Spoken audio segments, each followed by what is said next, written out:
Hi, hello. Welcome to another episode of Isaiah's Newsstand. It's your host, Isaiah Edwards. The date is February 11th, 2023. Hopefully, this episode finds you well. Hopefully, the love is rolling on. As for me, I am hungry. I have not eaten yet. I decided to wait out for burritos. I was initially gonna wake up and go get breakfast, and I was like, maybe I'll even get a breakfast burrito. Hee hee hee. And I just had a terrible morning cycle. Let's say that. I woke up at like 4 in the morning. I wasn't feeling good. I was hot. I was bothered. Um, maybe I partied too hardy. I was chilling, and I just was like, oh, I don't feel too good. It was really hot in my room from the heat. It was too much. I was overwhelmed, and was able to get back to sleep. Woke up, tummy didn't feel too great, so I was like, let's not get breakfast. Let's just not do it. And I'm gonna get my burrito. At least I hope. That's the quest for the day after I wrap this episode up. But we'll keep you posted. That's for the next episode. um, but yeah, we're doing good. Feeling good. Other than that, we can go and get into some news. From CBS News. New Jersey councilman fatally shot by former colleague, authorities say. Oh, excuse me. Sorry for that. Oh boy, oh boy, oh boy. When I initially read this title and gathered this up, before I, was doing some more research, I thought this was about what had took place last week with a council, woman who was shot. And I was like, oh, maybe this is an update. Maybe this is something else. No, this is a whole other thing. So this was Russell Heller, who was 51 years old.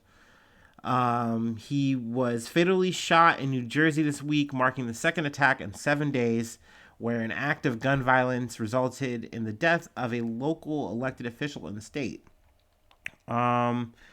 He was a supervisor at PSE&G, which was public service electric and gas, and he worked there for 11 years. And Gary Curtis, who is 58 years old, he was a former employee.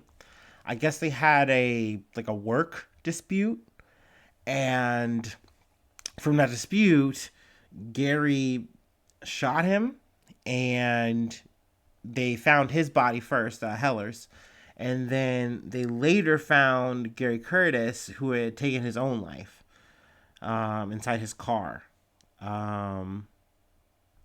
which was traced to a parking lot in the neighboring township. So, I mean, all in all, it's a really sad story. But yet again, this isn't it. In this situation, it's not a political thing. It seems to be involved to just this job thing, this work dispute. But definitely sad to hear about another death. There was let me see here. For Eunice Dumfour, the councilwoman I mentioned earlier, there really isn't any updates, but they did have a memorial held in her honor this week. So there was that. But yeah, I mean, definitely a bummer to start. Not that the next one is going to get any better. From ABC News, suspected white supremacist arrested in plot to attack power stations. Destroy Baltimore. Prosecutors. I guess the good news here actually is that they weren't successful. Because these motherfuckers were on a Call of Duty mission. Let me get the names here. Brandon Russell, of Orlando, Florida. And then there was Sarah Clendaniel of Catonsville, Maryland. Now, let's see. I'm trying to see if I can find the name of this group. But these guys, these two were allegedly fueled by a racist extremist ideology, as they conspired to inflict maximum harm on the power grid with the aim to completely destroy Baltimore. Now, I'm sure if you heard this and you're, an avid listener of this podcast, this isn't the first time we've talked about people going to a place and trying to blow up the power grid, or successfully doing that and taking out the power of an area. This is becoming an ongoing thing, and it's not necessarily new. It is a thought process that we're saying, hey, we want to spark civil unrest. In this situation, it's obviously very much caked in racism, and they targeted Baltimore, I believe, because they felt that there were more black people, and they were going to do maximum damage to black people and level the area. But this Brandon Russell guy, I guess, was coordinating this whole project, and Clendaniel, she was going to be boots on the ground, and I believe they wound up sourcing a FBI informant. And this FBI informant's like, okay, yeah, I'm down. I'm going to be a part of this. Da da da da. Tell me the plan. What's the word? What's the sitch? What's the 411? And of course, they lay out the plan. And essentially, I think they wanted to hit a ring of power stations, I guess is what they, Clendaniels, I think, described it as. But they were going to hit all of them and knock them all out, level the power. It's, in the midst of winter. And, that's going to just level the whole place. It seems like a fucking Call of Duty mission or something, but this is literally domestic terrorism that they're trying to queue up. Let's see, with Clendaniel, there's added, I think she had, she was saying she had terminal kidney failure or something like that, so she didn't have much time to live, but I guess this is what she wanted to do with her remaining time on this earth, which is very fucking wild to me, that people are literally on their last leg. They're at death's door and they're like, I'm going to spend this time to be racist. This is the most productive thing I could do in my final days. That's crazy. Why? But I mean, go off, I guess, or not, because luckily they weren't able to do this. As for Russell, I guess this isn't his first run-ins with the law. I think him and Clendaniels actually met, in between, prison or whatever, or he was in prison already and they were talking or something like that. Yada, yada, yada. But like I said earlier, this is the first time where they've caught, a person, at least that I've noticed, and was able to kind of talk about and report. So I was really interested to hop on the story and talk about it. Let's see. Russell, who was the founder of the notorious neo-Nazi group Atomwaffen, was incarcerated when he first met Clendaniel, and both were out on probation as they coordinated their plans to attack the energy facilities, according to an affidavit in the case unsealed Monday. Russell had previously pleaded guilty in 2018 to charges of possessing an unregistered destructive device. What the fuck is that? And was sentenced to 5 years in prison. His arrest on those earlier charges came after a man he was living with in Tampa, Devin Arthurs, killed 2 of their roommates and told investigators that they had been plotting to attack a nuclear plant in Florida and other energy infrastructure. And see, I got a homie. He said, he made this post. I mean, I got some crazy homies. I got some funny homies. I got a lot of friends. But he's made this random post. He's like, in 10 years, we're probably going to have a world war. And I'm like, that's a wild thing to say. That's crazy. Wow. But I cover crazy stories like this where you hear time and time again that there are people who want to spark the craziest things for the wildest of reasons. And this is just America we're talking about. And I go, maybe my man is spitting. Maybe I should let him cook. Because this shit is wild. Why are people on this, fucking Unabomber type shit all the fucking time? It's wild. It's unnecessary. You don't need to do this. There are other ways. But you get radical, you get crazy. And obviously this is very racial. In most of these cases where we're talking about these power plant things, I really do believe that it's the same ilk of people. Maybe not these Atomwaffen motherfuckers, but, people of the same feather. So yeah, that happened. That was an interesting development. It was nice, like I said, to finally get a story where people got caught, red-handed or whatever. So there is that. I'm going to go ahead and move along now to USA Today. Murtaugh's paralegal testifies about rehab text. Did the most damage to the ones I love the most. And which is a quote that he had said in the text. Really, this article here, I'm just kind of using it as a touchstone to kind of say, hey, Alex Murtaugh, trial is happening. It's been ongoing. Another reason I wanted to talk about it today, as opposed to my ongoing plan here to do like a recap of the case, like once we get to the sentencing, is there was a bomb threat. So they had to evacuate the facility and all that shit. So I was like, oh shit, that's crazy. But let's see, we can go ahead and read the start of it. Alex Murdaugh's paralegal. I'm sorry if I'm pronouncing this. Why am I apologizing to the Murdaughs? Fuck, this is like a family of fucking criminals, allegedly. Whatever. Alex Murdaugh's paralegal testified Wednesday at his double murder trial about the betrayal she felt when she discovered he lied and manipulated to steal millions of dollars from clients. Now, if you're not hip to the little bit I've done here in terms of coverage, I wish I could have better references, but I'm so lazy. But I have talked about this before with a little bit more detail. But Alex Murtaugh, he's on trial for the killing of his wife and son. He has a surviving son who goes by the name of Buster. These are all literal characters from it's almost like if you took Arrested Development for real, and you put it with Gone Girl, or you just made it like a dark satire, and that's what this whole family plays out like. They have been kind of marauding over South Carolina with an iron fist, but obviously this has kind of been on the downturn, and it is alleged that he killed his wife and his son at their hunting lodge, and has been trying to cover it up. Has also been trying to maybe use this to either be on some family annihilator shit, I'm not sure, or if it is just a distraction from his other multitude of crimes, because he is over his head in just fraud and schemes and just bad deals, and this guy's not a couth dude. But essentially, this all took place, and then there was a bomb threat. So I'm like, what?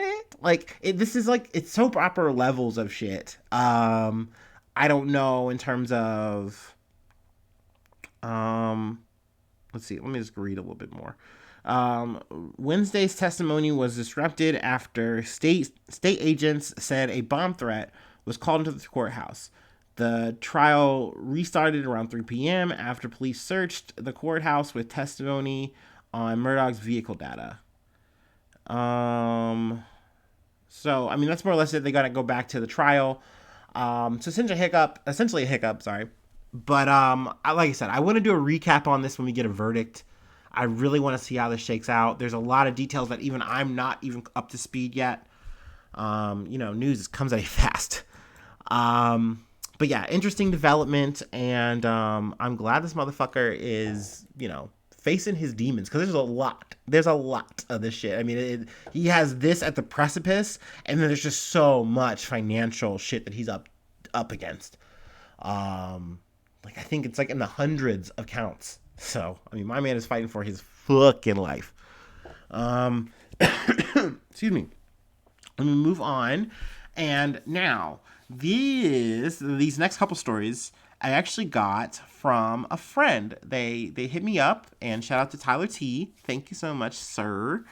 A friend of the pod. And I love when people go, hey, I was looking at some news, I saw some news, and I thought of you. Because that's what I need. That's what I love. That's the kind of shit that's really been getting me up and going throughout the days these past, couple years. I really do enjoy learning and hearing interesting stories, and I also love talking about it on the podcast. So thank you, Tyler. So the next couple stories to close this out are from him. I got from Click On Detroit.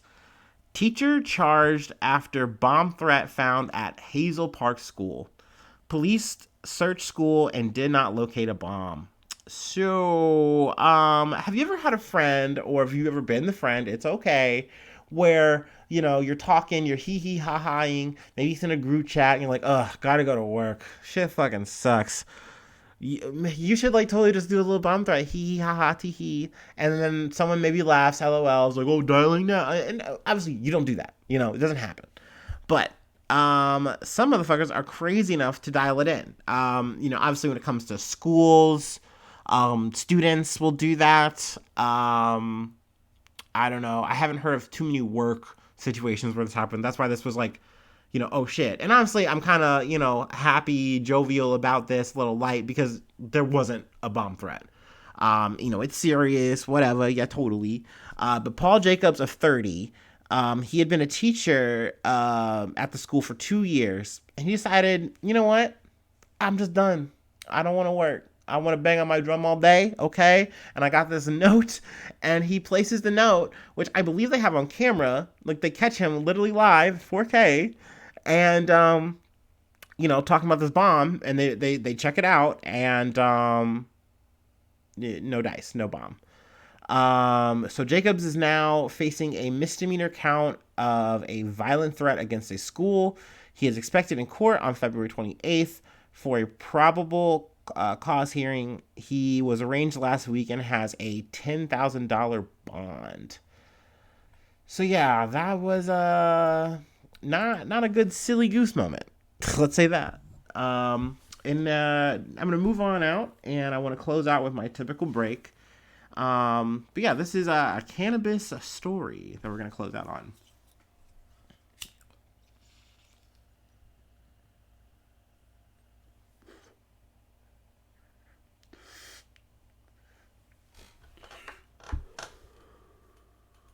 Ooh. Okay, wait. My tasty beverage. All right. This comes from Analytical Cannabis. Raw rolling paper producer ordered to cease marketing claims. The manufacturer of raw organic hemp rolling papers, a popular brand among cannabis consumers, has been ordered by a U.S. district court to immediately cease its production of the rolling papers. The injunction order was made following a federal lawsuit from Republic Brands, a competitor distributor of rolling papers. So essentially, they kind of got caught slipping two ways here. They were saying that they were donating to this Raw Foundation, and this is a charity. I don't necessarily know where the foundation stuff was going to go to, but then they also were saying that they had their papers were made by an artisanal craftsman and or by artisanal craftsmen, sorry, not just one dude, but essentially it was almost like trying to provide this like Cuban, like Cubano, effect or whatever. Like, these are like the best of the best, and they come from Alcoy, Spain. It turns out neither of those things were true. The Raw Foundation itself, not real, never happened. And they made the product, and I would say I've used these before. They're good product, great product, but they weren't from Spain. They weren't from anywhere fancy. HBI, which is HBI International, the maker of raw papers, they just they made them, and they're just normal papers. But now they're getting jammed up by their false words. So this kind of goes to show crime doesn't pay. I guess pays for so long, but it really wasn't worth it, right? Like, essentially, they had a great product. It was nice. It was awesome. But they kind of blew it here, right? Like, oh, it's perfect. It's organic, unrefined, like, made by the best of the best. Like, you could have just let your product speak for itself, and it doesn't have to be organic. That's okay. Stoners are still going to like it if it's a good product, So, yeah, that's an L. That's you hate to see it. But that's all I got for today. Thank you so much for tuning in. If you'd like to, step up your game, become a newsie today, it's $5 at excuse me, patreon.com/Isaiah News. It gets you bonus access to episodes. It gets you Discord access. It also gets you newsy status, which essentially, puts you on the roll call. Also, you can plug a thing you're doing or a thing you want me to talk about, things of that nature. So yeah, that's an option. Free ways to hit me up is isaiahnews1@gmail.com. And I'm on Facebook. I'm on Twitter. I'm on pretty much all the decent socials. You can find me. I'm pretty easy to find. I'm in the streets digitally. Um, but yeah, hopefully I see you soon for some more good news. I love ya. Bye-bye. Mwah.